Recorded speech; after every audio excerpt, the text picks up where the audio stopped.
Hi, everybody. My name is Ronald. I'm the co-founder of About Fraud, and I'm going to be the host of our webinar today. Today, we talk about first-party fraud.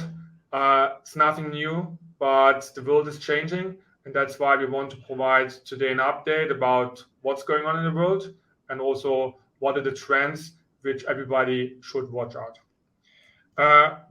As always, we have a great experts today in our session. I would like to spend a few minutes that everybody provides a short intro with some background that the audience knows who are the experts for this topic today. I would like to ask Derek to start with an intro. Derek, the stage is yours. Thanks very much, Ronald. Hi, everyone. My name is Darren McNeil. I've been a fraud analyst here at Inscribe since joining the company in early 2021. I'm a qualified financial advisor and have a background in credit risk management and underwriting. So, I'm very glad to be part of this panel today and get to speak with you all. Glad to be here, Derek, today. Anurag. Hi, everyone. Anurag Puranik here. I've been with Coast. We are a B2B expense management startup lending to small businesses all across the US. I have been with Coast since June 2021, so like almost 2 years. I manage the whole risk team here at Coast, and previous to working here, I worked at KeyBank, PNC Bank, and Discover Card. And so I have like almost 10 to 15 year experience, mostly in the credit and risk space. Perfect. Welcome. And last but not least, Frank. Good morning, everybody. My name is Frank McKenna. Long history in fraud management. I started in banking, so I worked for Providian Bank Corp. I worked for Wells Fargo Managed Strategy. I went into the vendor side working for a company called Agency Software, where we launched a product called Falcon. It's used by about 85% of the card issuers nationally. Since then, leaving FICO, I've started 2 AI companies. The current one I'm with is called Point Predictive, and we do AI fraud detection for lenders and mortgage lenders, auto, and fintech. Some of you may know me by my moniker, Frank on Fraud. I also write an industry blog. My hobby is just researching fraud trends, first-party fraud being one of the most interesting. So I'm excited to be here today to talk about some of the things that are happening and changing around first-party fraud as we kind of go into this economic climate we're in this year. Thanks a lot for being here today, Frank.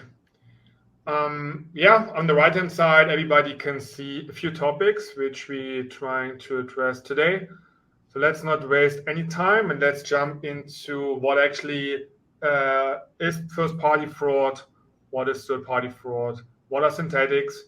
And again, everybody knows the numbers are rising across the board.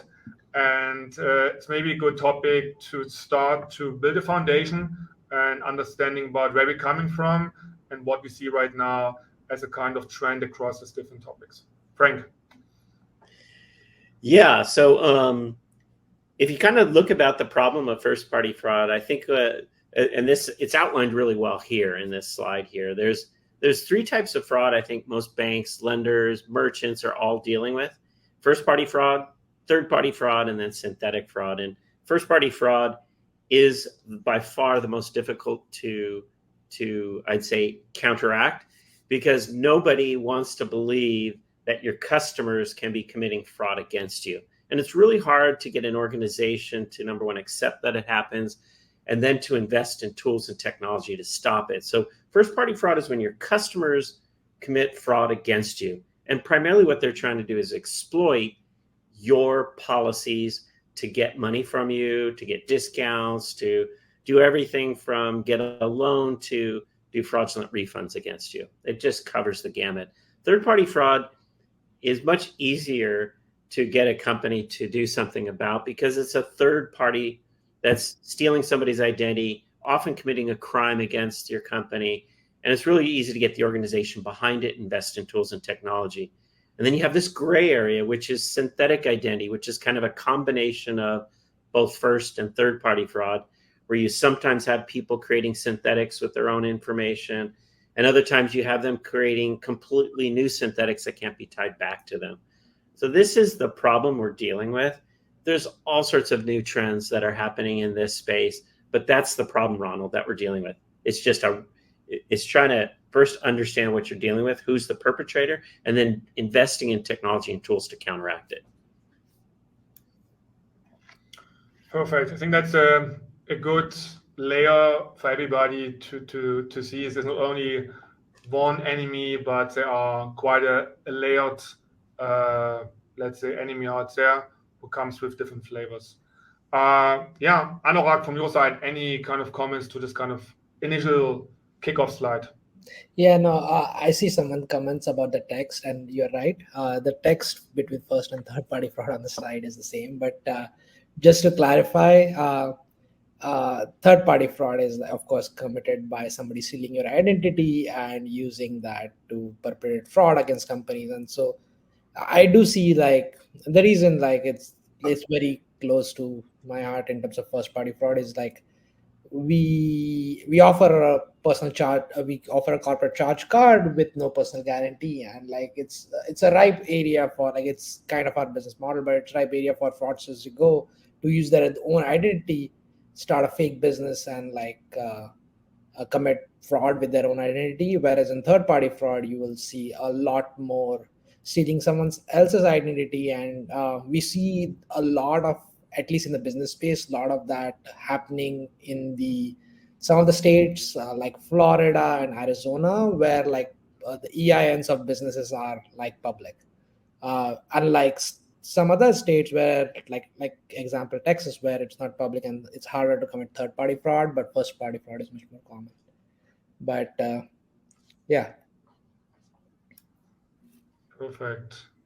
Any other comments from your side, Derek, to this kickoff slide? No, besides the typo on the third party fraud, that's unfortunate. But no, Frank summarized it very well. I think first party fraud, I think, is notoriously a bit more difficult to detect, much to many of the points that Frank mentioned, that you have a general level of trust in either current customers or potential customers than you would kind of third parties who are trying to perpetrate crimes against your company. So they all have historically been more difficult to detect. But I think it certainly seems to be kind of more commonplace now, which we're obviously going to dig into more over this entire deck. But yeah, I think the summary from Frank was really good. Yeah, and maybe one last question, Derek, here regarding any kind of trends before we going into more details. Is there any kind of trends which you would point out at that stage already? Sorry, you got the microphone there. Yeah, so I think we're going to touch on some of them throughout the slide, but first party fraud definitely seems to be more of an issue than we initially thought anyway from our report over the past year. That you might not have anticipated first party fraud to be as common as it currently is. We have thousands and thousands of reference points to sum this up, but yeah, it's certainly on the rise and definitely more common than we all thought. Yeah, and the other dimension is, we mentioned initially, there are different businesses out there. There are banks, there are credit unions, auto lending, etc., etc. Is there any kind of specific fraud type more typical for one business, or is this, like, across the board the same? I think that's also maybe a good foundation to see if this is applicable to everybody, or is there one topic specific to one industry? I can see Frank's head is moving. Yeah. Maybe. Yeah, I think it's a good question, Ronald. So if you have customers, you probably have first party fraud. It's just a fact of life, because first party fraudsters are typically just cheaters. They're trying to cheat the system. So one of your questions was, well, how does it differ from industry to industry or company to company? And if you look at lending in particular, let's talk about auto or mortgage lending, where you're going to get a big ticket item. And what's the type of fraud, first party fraud, you're very likely to see in those cases is those are expensive items. So people are perhaps going to be incented to manipulate their income. So they may provide you with a pay stub that's been altered. Maybe their pay stub shows they make $10,000 a month when they actually only make $5,000 a month. That's an example of cheating the system, right? It's a customer. They want the car, they want the house, they want the loan, but they're going to alter some documents to you. They're going to commit a fraud against you. And that's the type of fraud you may see in lending. If you go to an online merchant who's selling goods, one of the types of fraud you might not see income misrepresentation like you wouldn't for an auto or mortgage lender, but you'll see something completely different. They'll try to exploit your policies. For example, one that they do now is called fraudulent refunds. So there are professional refunders that will go out and you can buy your MacBook Pro, and what they'll do is they'll call the Apple call center and say, I never received the merchandise, credit it back, the box was empty, and oftentimes the merchant will refund the money. That's another type of fraud. They were a customer of you, but they committed fraud against you. And it goes on and on. First-party fraud is far more common than you would believe. And I think you had brought that up, Derek, that it was more common than you ever thought. I think it's dwarfs first-party fraud, dwarfs third-party fraud, because there's so much exploitation happening across every industry. Anurag, back to your business, which kind of, let's say, fraud type is most relevant or makes the most part of your day? Yeah, I mean, to that fact, right? I mean, like third-party fraud in the sense is like there have been a lot of tools and a lot of advances in terms of dealing with that. And you could do like email, phone kind of validations, and like you could like look for velocity of these things, and you can like match that with consortium data. And so there's been a lot of work that has been done to mitigate third-party fraud. But like there's a lot of investment in first-party fraud, but it's just like much more dangerous because people are using the real identity, and so it's really hard to distinguish between a good customer and like a customer who is a fraudster because they're using their own identity. Like for us, at least, like we see like most of a fraud, like almost 80% is like it's all first party fraud. And like there are like different flavors of it, which is like you can lie about your income. You could just start a fake business and shell company and use your real identity.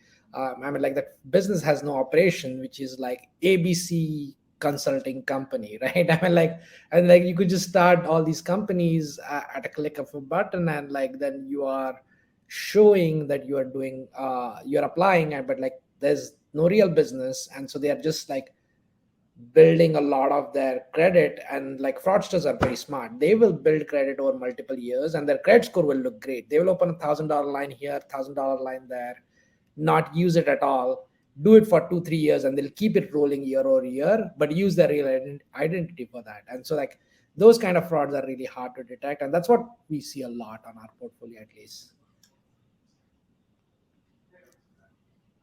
Interesting. Yeah.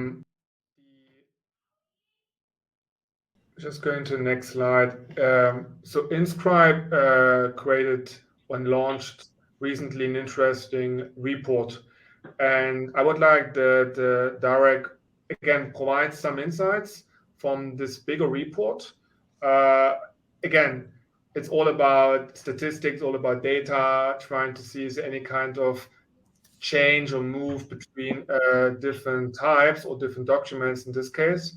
So Derek, please spend a moment here and providing the key insights from the report, which could be very interesting for the audience. Yeah, I think some of the most like noteworthy portions of the report is that we kind of uncovered how a significant portion of credit losses can be attributed to first-party fraud solely within the application process or onboarding process.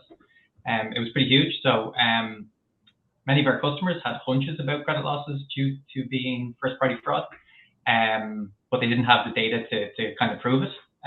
So here at Inscribe, obviously with our fraud detection, we can see exactly on a document where alteration is made.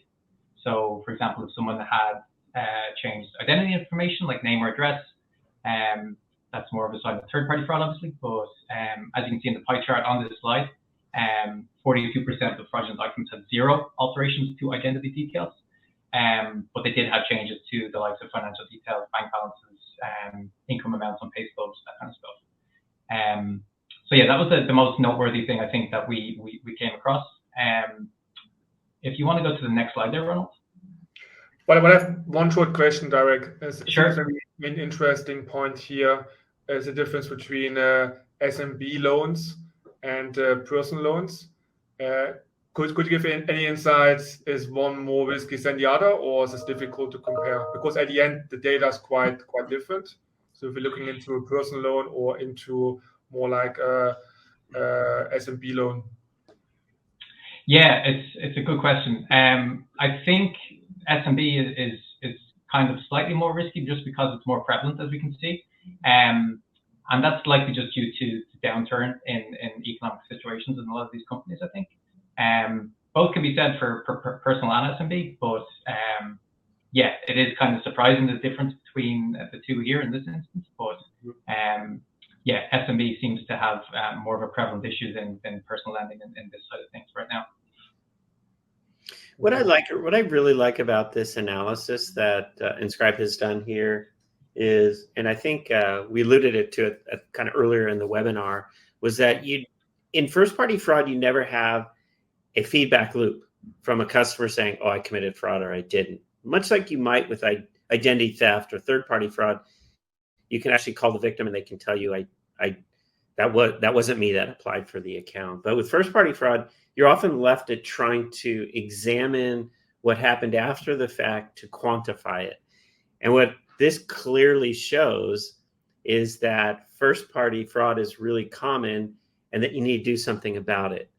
And I think having these kind of quantification of it, then you can really understand who's really hurting your organization. Is it third-party fraudsters, or actually your own customers that are exploiting the system?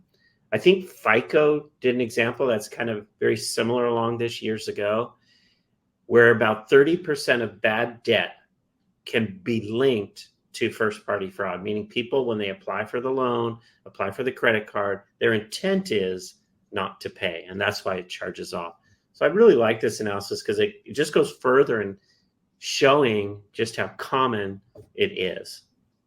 Yeah, I mean, to that point, I mean, like one also thing that makes it more difficult is it also messes with your broader credit strategy, because a lot of these first-party fraudsters, they've been waiting and like trying to build their credit, and so they look like really great credit score, and then like once they commit fraud, it looks like your credit strategy is not working. But it's the point of that is like all these people actually had an intent to default as soon as they applied, and it requires a lot of attention to just make sure that you are dealing it in the right way. And it's really important to have a very robust strategy in dealing with fraud. And like kind of the scale of it just gives it shows you the importance of like the focus that is required to dealing with this. I have one last little question, Anurag, for this topic. I think one important topic in fraud prevention is always flagging the fraud cases in the right way.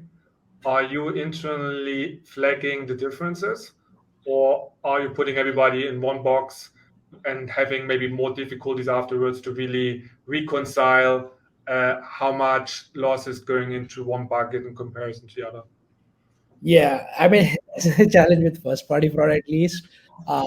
That there is no confirmation ever. The way we do, at least internally, is we have two buckets. One is like confirmed fraud and like suspected fraud. And so everybody moves through those stages that, hey, I suspect this is fraud, and then I confirm it is fraud. We do see like a majority of them just sit in the suspected fraud because there's no way for us to confirm that this was fraud. And like you see the indicators like defaulting the first 6 months. We have had some fraudsters that have been customers for 12 months. They spend like $100 every month and then just bust out 12 months later because they were probably building credit somewhere else. But for at least categorization, we do categorize into different fraud categories that are very specific to some of our use cases as well. But we do have broad categorization of first and third party. But more important categorization for us is like suspected versus confirmed. because we feed back that confirmed that to some of the consortiums as well. Whereas suspected, it's just like stays there forever because it's also like cost, right? One of the things fraudsters do is like they increase the cost of your operations, and so it's like it at some scale it just becomes like really uneconomical to keep investigating some of these things. So true. Yeah, I mean, let's go into more details in our next slide. We have here an example which Derek prepared. I think it's quite interesting. So let's go through one example here. Yeah, so on this slide on the left, I suppose it shows our X-ray feature. Oh, sorry, this is the altered version, so the code between the two. But basically, our X-ray feature allows you to just rediscover the previous version of a document. And on the right, you can see a real-world example of that. So this is first-party fraud in the flesh, you could say, where we see someone inflating their bank balance by a very significant amount here. This is obviously an edge case, but this is just to explain the point a little bit more. Claiming they had an ending balance on this statement in question of close to $3 million, when in fact, obviously, we can see it's actually $31 total. So yeah, this is obviously a rare example, but just goes to show the length some people will go to. And the vast majority of cases like this, I think, with this kind of tampering, lead to loans that eventually do become delinquent, or do eventually bust out, or they are in fact a strategic defaulter from the get-go. So if you're not checking the financial information submitted by your applicants and ensuring that they are legitimate and not altered, you could be losing a lot of money for credit losses, obviously defaults, buybacks. If you happen to be in property management, evictions obviously a large cost in that sense too.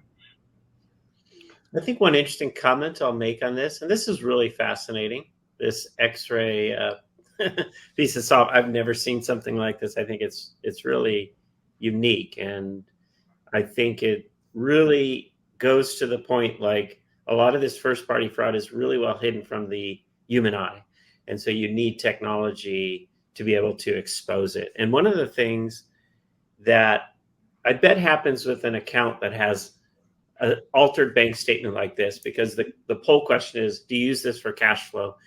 And why do you do that analysis in the first place? It's for affordability. Can they afford to make the payment for the loan, for the credit card, for the line of credit?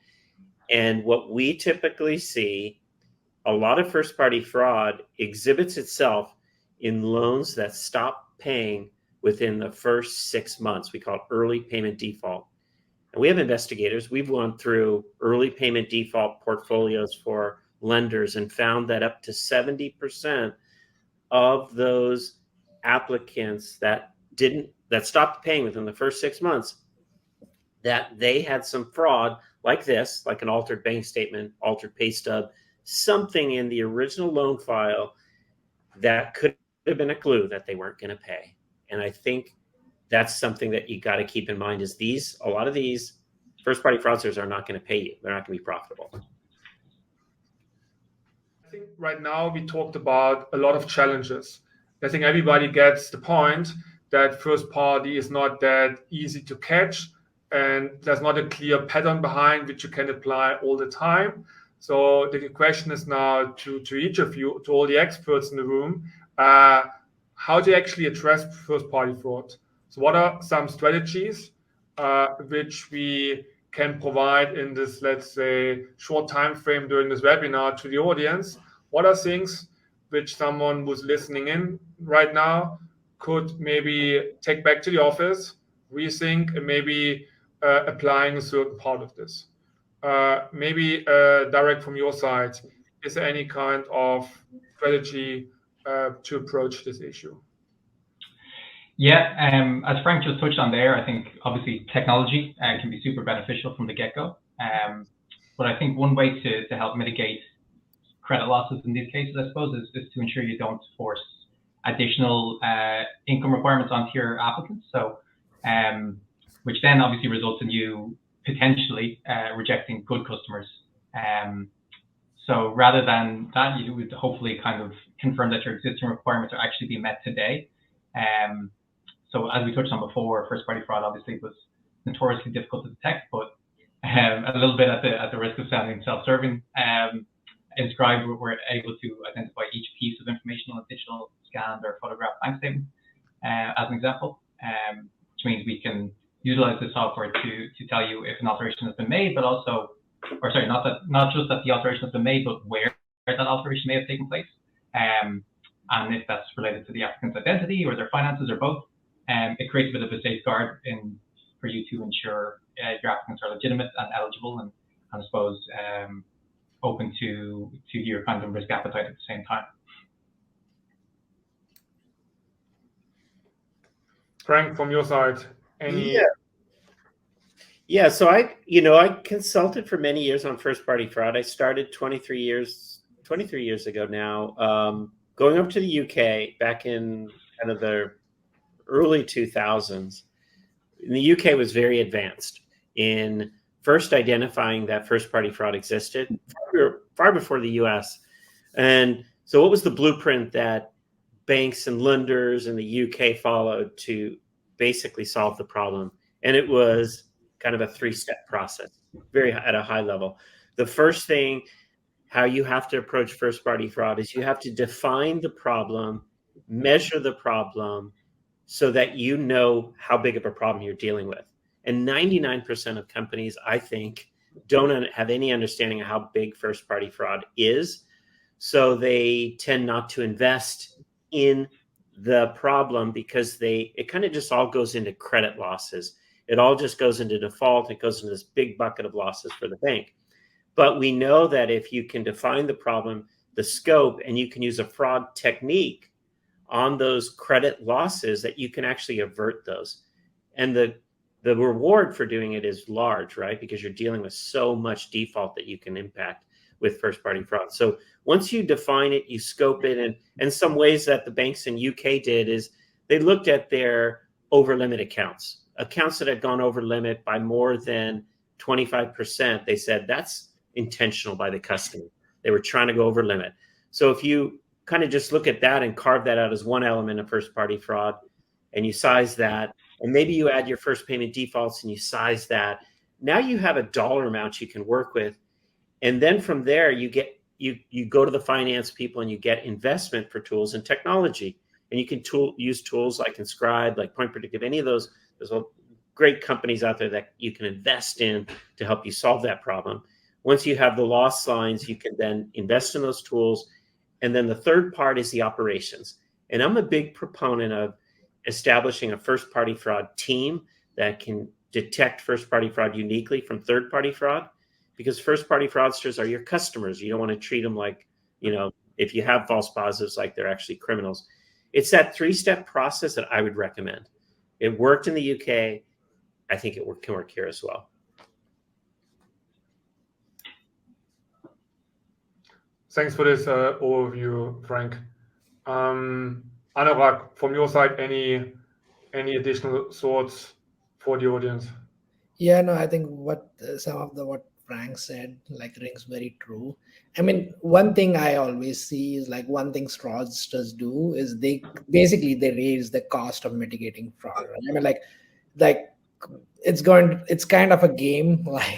They'll keep trying different things and it keep increasing your costs. And the only way we see of dealing with this problem is automation. Because you need to automate as much of your tech stack in terms of underwriting and onboarding. So that's where 80% of your risk problems are always, in my opinion, solved at underwriting. And then of course there's ongoing monitoring part, but that's where you need to attack it. And one way is we have a slightly smart logic, because you can't just use blunt tools, just asking for income verification. I saw the poll was very interesting, where it was 50% said they asked for cash flow information, 50% said no. And that's somewhere where we are as well. We ask almost 50% of our customers for revenue verification, depend on our own criteria. That's where tools like Inscribe come in. And I love this X-ray feature. It's so good. Before we use them, it used to take us an hour to do bank document verification, and it's automated. It goes end to end. It's really fast. But I think one step beyond that is because a lot of first-party fraudsters have legitimate bank accounts. Like, how do you deal with that? Like, one set of fraudsters you deal with, like they're tampering documents. Okay, you can catch them, right? And the second layer is fraudsters just move, like they will start like three businesses and they'll just move money around those three businesses, and so it looks like they're making legitimate payments. And so this is where like interbank, like automatically parsing interbank transfers and things like that comes like really important, which kind of you can probably distinguish like a real business from not by looking at like the velocity of transaction, the type of transactions they are doing.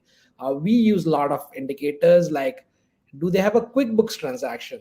A fraudster is not paying for a QuickBook account to make accounting. They are going to set up these accounts and move money around, but they're not going to pay for this software because it's like wasteful expense for them, right?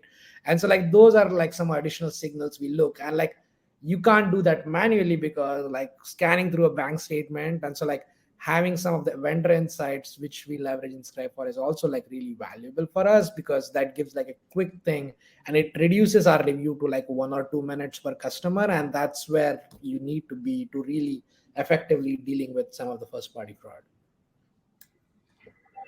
And I think we touched several times about this example with the bank statement. I think that's a perfect connection to our next slide, to our next topic, is really trying to understand where are all these fake documents coming from. And I think it's also much more easier nowadays to get any kind of fake document. So that's why maybe Derek, what are your points here? I'm trying to get the next slide. I have some challenges. I don't know why, but let's already start about this, Derek, to see where all these documents coming from. Yeah, thanks, Ronald. So document templates are essentially just fake documents that are typically bought online and are then obviously subsequently used by fraudsters for malicious reasons, generally speaking. So if any of the audience here after this call tries searching for something as generic as fake W-2, fake pay stubs, fake Bank of America bank statements, you'll instantly get thousands of results back.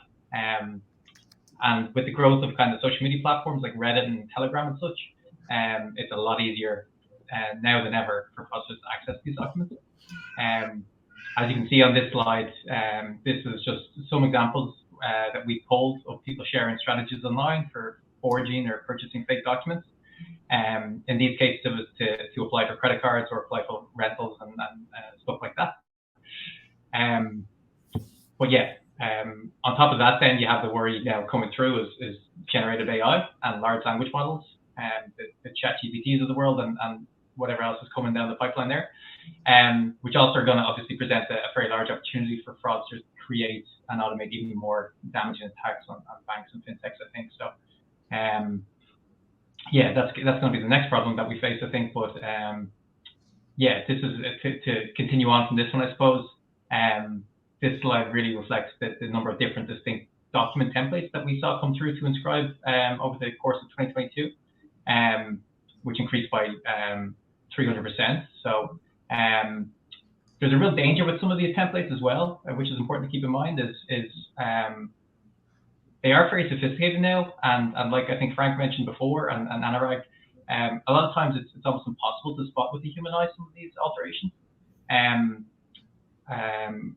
And also the fact that these are so easily accessible for the bad actors. But historically, a less sophisticated fraudster might have used something as analog as Microsoft Paint or something to change some alterations on the document, whereas it would be completely visible to the human reviewer. But it's indistinguishable now, where they use some of these templates use the perfectly correct fonts as they should on a specific statement type, and they're perfectly aligned, and they're obviously easily configurable and editable. So the stakes are pretty high here in terms of this as a fraud type. I think it's the leading cause of fraud within the onboarding space is document fraud like this. Yeah, I think these pay stubs have become so forged now because there's literally thousands of websites. They're all over TikTok, Telegram, the dark web. In about 5 minutes, and for $5, you can get a pay stub online before you go into a car dealer, before you apply for your mortgage loan, before you send it to your credit card issuer. It's so cheap, it's so easy, and there's so many options to choose from that are getting better and better. There's even AI pay stub maker now that you type a prompt in and you can get a pay stub. It's so simple that anybody can do it, and lots of people do. I think some of the surveys we've done as well, about 25% of incomes are inflated, and then documents that you receive to validate that income are probably forged or fabricated. So it's super common. It's just exploding because it's a type of fraud that literally anyone will do, not a criminal, just an everyday person to get a loan. And to add to Frank's point there, it's almost a vicious circle in a sense. There's some of these websites and on the dark web or on the open web, but you can, instead of buying a pay stub, you can buy hundreds of various documents, and then utilizing, I think that the purpose being that you can set up your own template shop. So it's kind of it's a constantly spinning wheel where someone might then go and open up a rival at a cost of more than $5. Obviously, we're probably talking hundreds of thousands, but they can go set up their own shop then with the same documents, generally speaking, but it gives other variations and various sites for potential fraudsters to find documents. So it's continuing at pace and just growing and growing. Like Frank said, it's kind of evolving at a unheard of rate.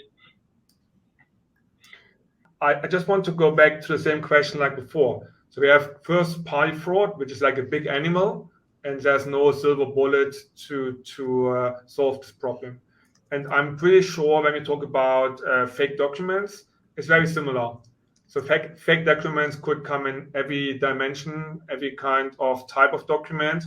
But again, here, the question to the experts, what are potential strategies to detect fake documents, or what are important points for your process to implement the understanding that you're going to face fake documents more and more? Is there any kind of blueprint or anything what we can give to the audience today? I can speak to that first if you want. I'm kind of going to go stick on this point, obviously, but I think technology is obviously going to be hugely helpful here. Machine learning models are able to reap the benefits of network effects specifically. So, in layman's terms, the more data they ingest, the smarter they're supposed to get. So,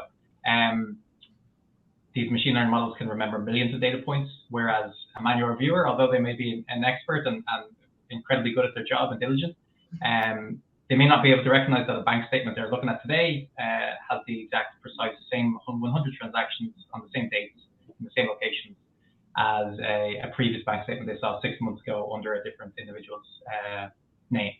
So the difference there is the computer can and spot that straight away. So I think it's important to have the data to back it up. So a technology provider like Inscribe or other vendors in the space is hugely valuable here. We kind of utilize the fight against the type of fraud by just processing millions of documents each month and training our models on hundreds of million data points within that. So they keep evolving and keep improving. But I think technology is the clear answer to help mitigate some of these losses in this space specifically. Yeah, so the question to Frank and to Anurag would be, is there anything else beyond implementing technology? Is there something for teams to really implementing into a process which maybe is not only technology? Of course, technology will be here a major step forward. I mean, everybody agrees going to manual review process and someone looking at thousands of documents every day, it's not the right way forward anymore. But is there anything else or anything beyond technology, Frank? Yeah, I mean, well, there's operational is establishing a center of excellence for first-party fraud, where that's what they do. So it's establishing that team of people, whether they're fraud experts or kind of a combination of, technology people in the organization along with operational people that can put something together, like a program within your company. there's something super simple too that you can do selectively to really root out a lot of first-party fraud. It's a little old school, but when you can, and lenders do this today, borrower verification calls. Before you fund the loan, if you call the customer and revalidate pieces of information, customers will often not disclose things to you that they didn't disclose in the application. They may disclose that, yes, actually I don't make that amount of money. I only make half of what I said. And they'll disclose what they might have lied about. So borrower verification calls can actually be a pretty low-tech solution to identify a lot of first-party fraud. And that could be particularly effective in small business lending, right? Where you're dealing with high rates of first-party fraud, large dollar amount loans that you might be giving, where you have the time to do things like that. I think technology is definitely at the base and foundation of some of this. But what we have tried and what we have seen is, like, you really need to understand your typical customers. What do they look like?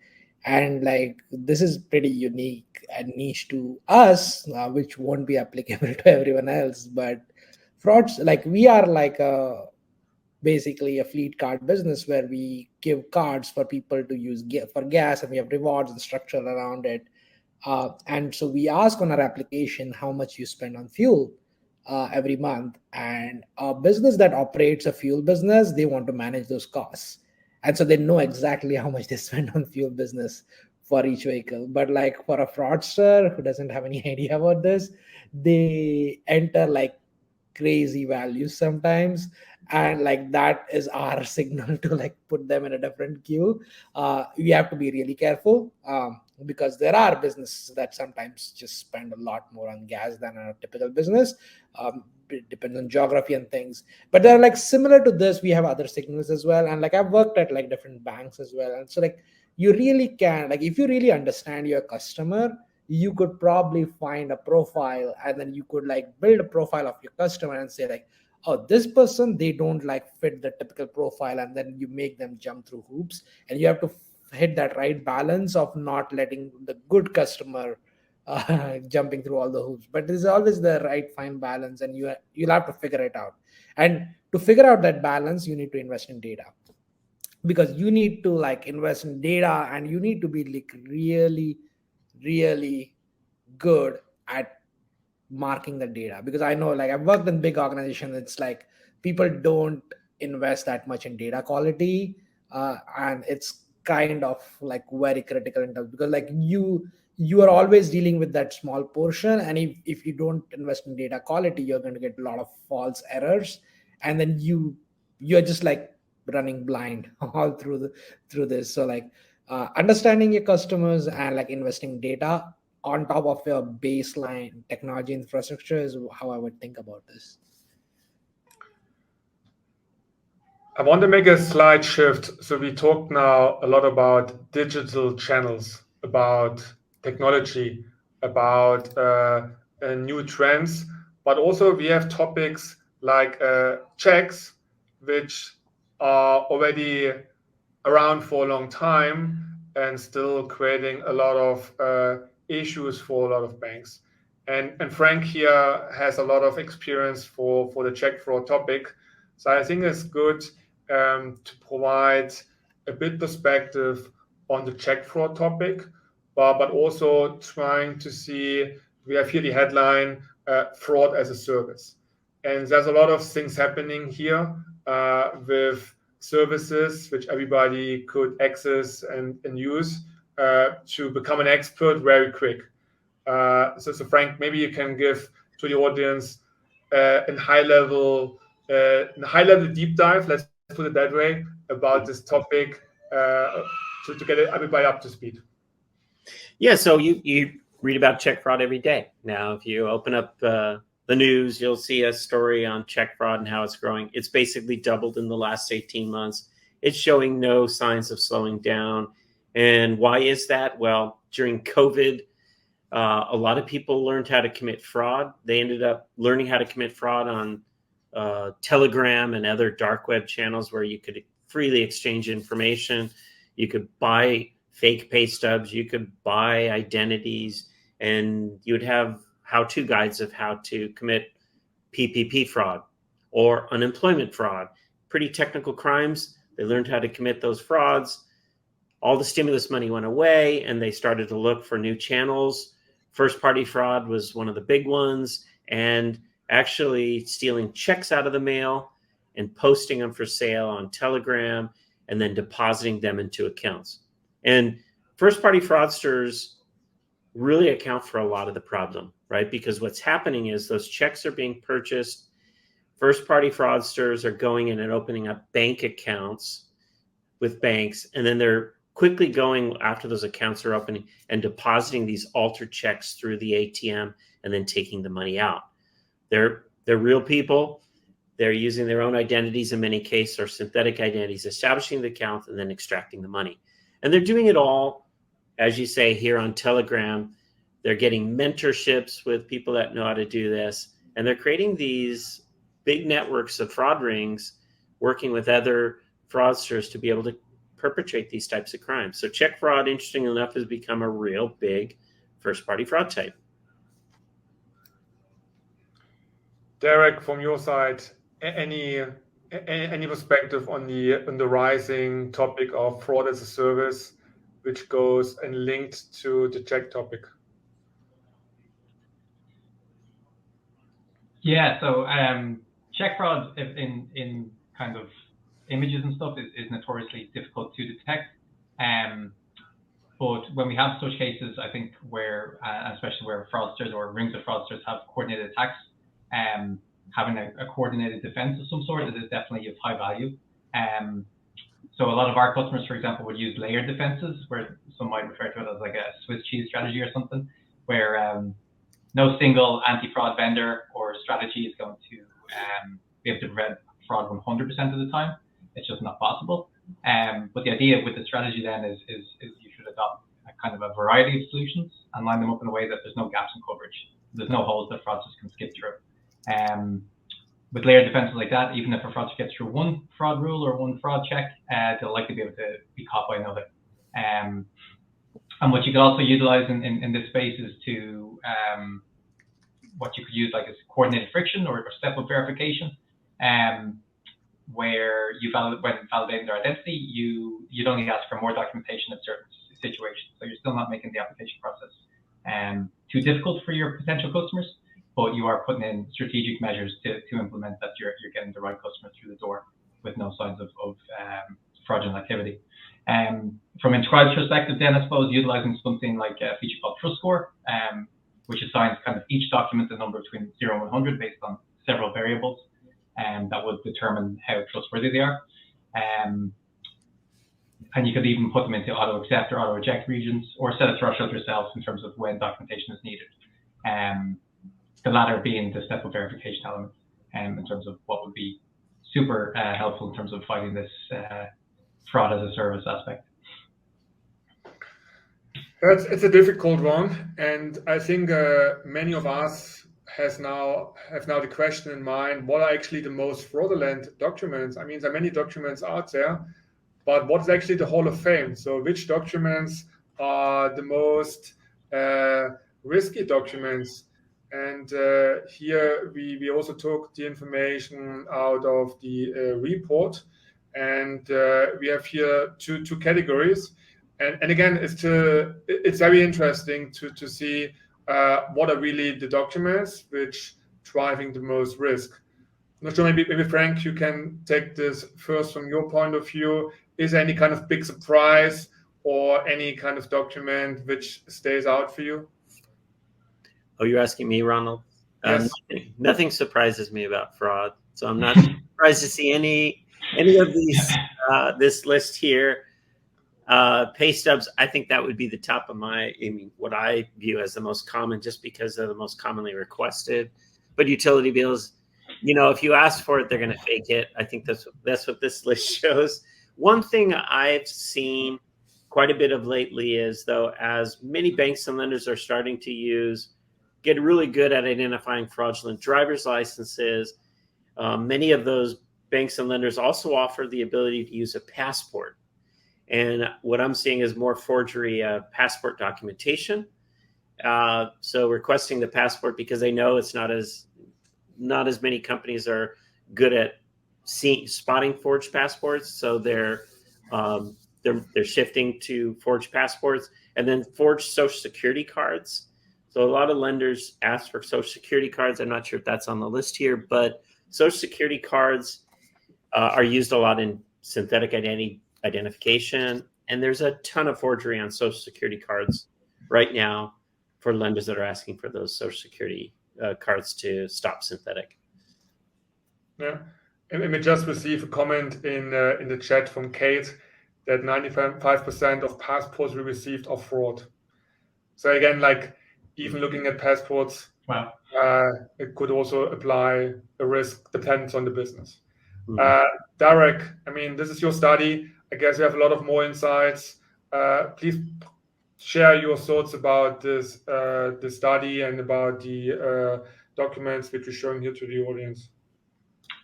Yeah, I suppose we initially, before we ran the study, I suppose we were initially thinking that we would see kind of more prevalence, as in per document basis, a more prevalence in smaller regional banks and credit unions topping the list in proportion to the rest of the documents, just because the hypothesis was it's easier for instances of fraud to get by undetected because investigators probably wouldn't be as familiar with those types of documents.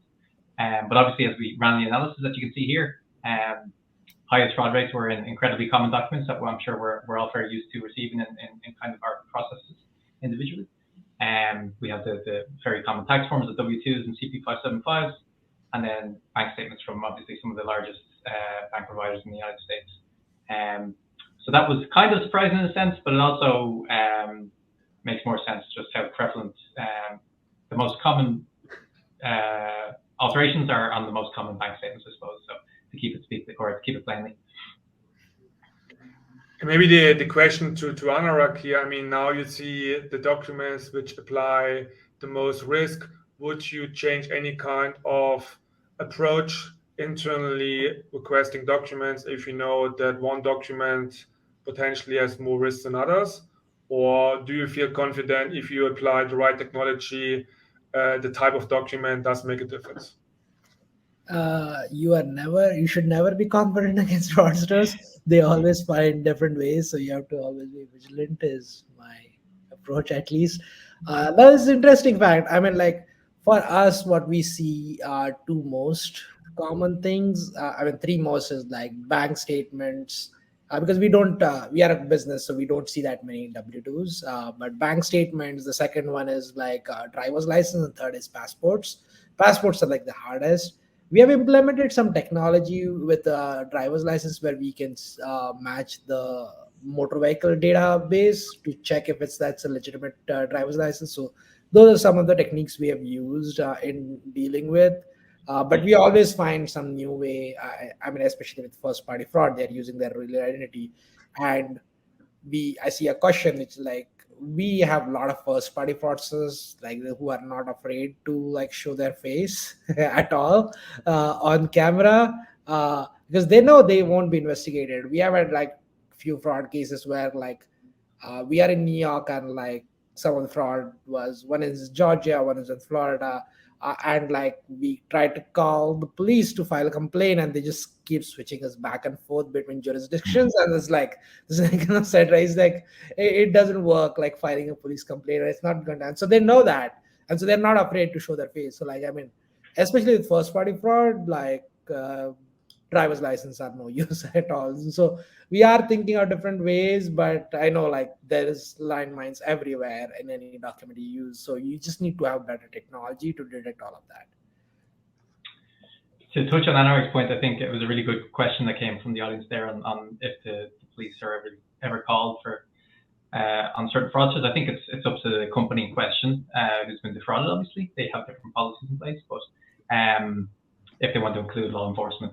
For first party fraud, though, again, I think the confusing part might be that some companies may not know they were intentionally defrauded, and they may think it was a credit risk error rather than actual fraud. So when you have no explainability and can't hone in on where alterations had taken place, you may be completely unaware and put it down to non-fraud related things when in fact you weren't defrauded from the start. It is also hard to file a police complaint where the fraudster can just say like, yeah, I took the loan, but I don't have money to pay back. And like, you don't have any complaint there. We're actually running really out of time so far, so we could not really take any question, unfortunately. So that's why I just would like to round this up with a final comment from all, let's say from Frank and Derek and Anurag to this topic, to give maybe a final advice to the audience to close this webinar of today. I mean, I give my piece of advice is first-party fraud takes a lot of education internally at a company. If you believe you have an issue at your company, you're going to have to champion it, and you're going to have to size it. You're going to have to get people to believe that it happens in all the areas of your company. So my advice is just don't be afraid to take on that challenge, because the reward of reducing first-party fraud is massive to almost every company out there. Yeah, I touch on what Frank said as well. Internally, it can often be a hard sell to try to tell decision makers how difficult the problem it is. So one thing we tell risk leaders often is kind of AI products that have, or utilizing AI products that have explainability, where you can see how certain predictions of decisions were made. It's super valuable to help kind of paint that picture. And yeah, super valuable to have in your fraud stack in order to prevent first-party fraud in general. Yeah, I'll be quick because I know we are out of time. But like in terms of like, it's like it requires a lot of investment and constant monitoring. So like that's what I would say. I mean, if you're working on like a big organization, it requires integration, as both of them shared. So that would be my takeaway. Yeah. Perfect. I feel we could just talk another hour about this topic and going into more examples, but also it shows how important this topic is, how complex this topic is, that we actually potentially need more education here. Perfect. Then again, thank you for everybody joining today. Thank you to the audience.